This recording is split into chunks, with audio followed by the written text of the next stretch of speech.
సినిమాని చూపించటానికి మొహాలు ఉన్న మనుషులే కాదు, మనసుకు హత్తుకుపోయే కథ ఉన్నా చాలు. నా కథ అలాంటిదే. భాష మరియు భావనలతో ప్రాణం లేని వస్తువులకి ప్రాణం పోసి చూపిస్తున్నా. చివరి వరకు చూడనక్కర్లా.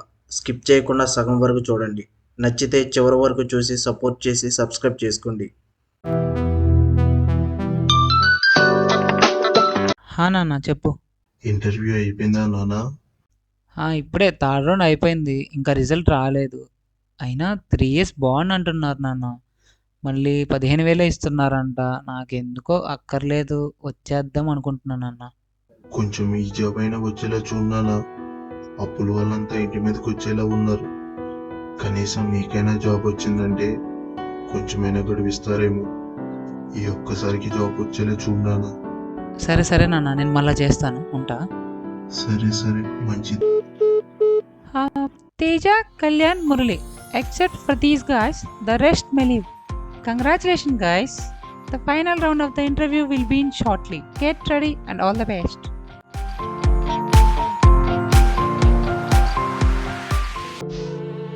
ఏం బతుకులరా నాయన.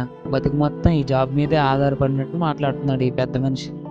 చూడు బ్రదర్, ఆశ ఆలోచననే కాదు, కొన్నిసార్లు అవకాశాన్ని కూడా రానికుండా చేస్తుంది. కొంచెం ఆలోచించి అడిగే బ్రదర్. ఓహో, మీరు కూడా సలహాలు ఇస్తున్నారా? 2 సంవత్సరాలైన చిన్న జాబ్ తెచ్చుకోవడం కూడా చేతకాని వాళ్ళు కూడా నీతులు చెప్పేవాళ్ళు.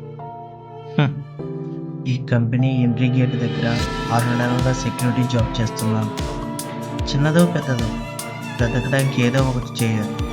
ఎందుకంటే మన గురించి బ్రతుకుతున్న వాళ్ళ కోసమైనా బ్రతకాలి కదా.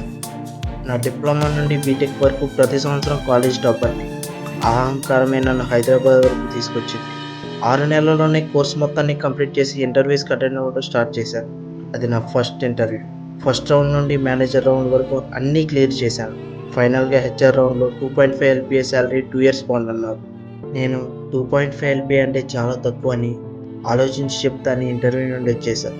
అయినా ఈ జాబ్ కాకపోతే ఇంకొకటి, అది కాకపోతే ఇంకొకటి, నా అంత నాలెడ్జ్ పర్సన్కి ఈ చిన్న జాబ్ చెప్పడం ఏంటి అనుకున్నాను. కానీ అప్పటి నుండి ఇప్పటి వరకు ఏ ఒక్క ఇంటర్వ్యూ కూడా హెచ్ఆర్ రౌండ్ వరకు వెళ్ళలేదు. అయ్యో, ఏ ఇంటర్వ్యూకి వెళ్ళినా ఏదో ఒక దగ్గర వెనక్కి పంపించేసేవాళ్ళు. కొన్నిసార్లు అసలు రెజ్యూమ్ కూడా తీసుకునేవాళ్ళు కాదు.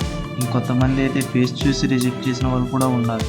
అప్పుడే రిసెషన్ అన్నీ వచ్చి జాబ్లన్నీ పోవడం స్టార్ట్ అయింది. ఎక్కడికి పోయినా రెఫరెన్స్. నార్మల్గా వెళ్ళే వాళ్ళకి పట్టించుకునే వాళ్ళు కూడా కాదు. కొన్నిసార్లు అయితే సాయంత్రం వరకు వెయిట్ చేయించి we will get back to you అనేవాళ్ళు. అసలు ఏం జరుగుతుందో కూడా అర్థమయ్యేది కాదు. అలా చూస్తూనే సంవత్సరం గడిచిపోయింది.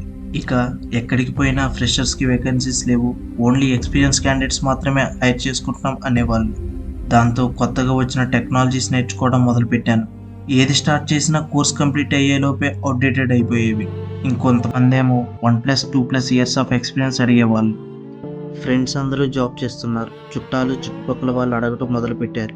కానీ నన్ను కాదు, మా నాన్నని. నా మీద ఎంత ప్రేమ ఉంటే అప్పటికి నన్ను వెనకేసుకొస్తారు. అప్పుడే వాడికి జాబ్ చేయాల్సిన అవసరం ఏంటి అని. పైకి నవ్వుతూ కనిపించిన లోపలున్న బాధ మాత్రం నన్ను నరకంలో పడేసినట్టు అవుతుంది. మా నాన్నకి ఎప్పుడూ చెప్తుండేవాడిని, నాన్న నువ్వు బండి తోలటం తొందరగా నేర్చుకో, నీ కొడుకు చదువైపోగానే పెద్ద కంపెనీలో ఉద్యోగం తెచ్చుకుంటాడు, మన అప్పులన్నీ తీర్చేస్తాడు, నీకు మంచి బైక్ కొంటాడని. కానీ ఆ మాటలన్నీ ఇప్పుడు బూడిదలో పోసిన పన్నీర్లు అయిపోయి ఇప్పటికీ మా నాన్న అదే చెప్పులు వేసుకొని పొలం దగ్గర నడుచుకుంటూ వెళ్తున్నాడు. అప్పటికీ మా నాన్న ఇది చేయి అది చేయి, అందరూ సెటిల్ అవుతున్నారు, నువ్వేం చేయకుండా ఇంకా ఖాళీగా ఉన్నావు అని ఏ ఒక్కరోజు నాకు చెప్పాల. అది ఇంకా నాకు బరువును పెంచేసింది. నా విషయంలో ఏ ఒక్కరి దగ్గర చిన్న చూపు అవ్వకూడదని ఇప్పటికీ స్ట్రగుల్ అవుతూనే ఉంది జాబ్ తెచ్చుకోవడానికి. చిన్నదో పెద్దదో నలుగురిలో బ్రతకాలి, నలుగురితో నవ్వుతూ బ్రతకాలి అంటే ఏదో ఒకటి చేస్తేనే తప్ప ఏమీ చేయకపోతే నలిగిపోతాం. ఆ ఒక్కరోజు చేసిన తప్పుని ఇప్పటికీ నేను రిగ్రెట్గా ఫీల్ అవుతూనే ఉన్నాను. మనం ఆశ, అహంకారం, గర్వం ఏదైనా అవ్వచ్చు. వాటి కోసం చేతిదాకా వచ్చిన అవకాశాన్ని కాళ్ళతో తన్నేయడం మాత్రం కరెక్ట్ కాదు. ఈ రోజు నువ్వు ఇక్కడి వరకు వచ్చావు, ఇంకా ఒక్క మెట్టే. ఈ ఒక్క మెట్టు ఎక్కేసి మీ నాన్న ముఖంలో ఆనందం చూస్తావు, లేక ఒక్క అడుగు దూరం నుండి వెనక్కి వెళ్ళి మీ నాన్న నవ్వే టైం కోసం ఎదురు చూస్తూ కూర్చుంటావు, నీ ఇష్టం.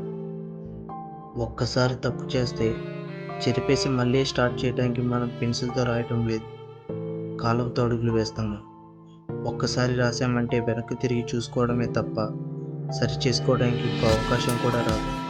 అయినా మనం ఎన్ని చేసినా వాళ్ళ కోసమే కదా.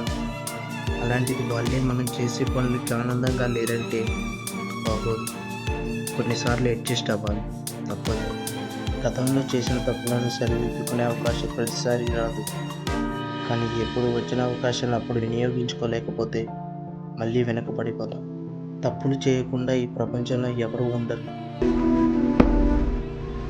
Yeah, Murali, Teja, Kalyan. The HR interview has started. Please come in.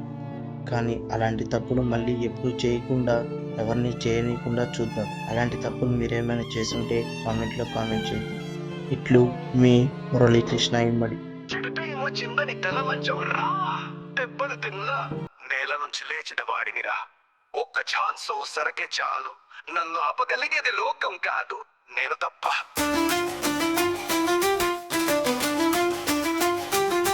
చెడు రోజు కడుపు నిండా తిండి లేదు, జీవితం మొత్తం వట్టికి వెళ్తోంది. వాళ్ళు నవ్విన క్షణాన నా మౌన అగ్గిగా మారిపోతోంది. ఇంకా ఊహేనా నా బలానికి గీతలు వేసేది. ఓ ఛాన్సు వస్తే నా కొంటే గర్జించాలి. వెన్నుపోతులే నేర్పిన ఈ సమాజంలో నమ్మకం అంటే ఓ కలికి తొరాయి. కానీ నాపై నాకున్న నమ్మకమే నన్ను దేవుడిని చేసేది. కష్టమే నా కర్ర పట్టి కొట్టేది. నా గమ్యం ఫైనల్ అనుకునే దాకా ఊపిరి ఆగదు.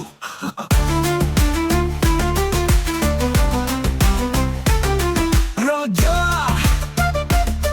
రోజో రోజో రోజో రొద్దన్న వస్తా వీడు కోరేని గాలిలా. బ్లాక్లిస్ట్ చేసిన జీవితాన్ని నేనే హైలైట్ చేస్తా. వాళ్ళకు నాకు ఉన్న తేడా ఒక్కటే, వాళ్ళు వదిలేశారు, నేను కాదు.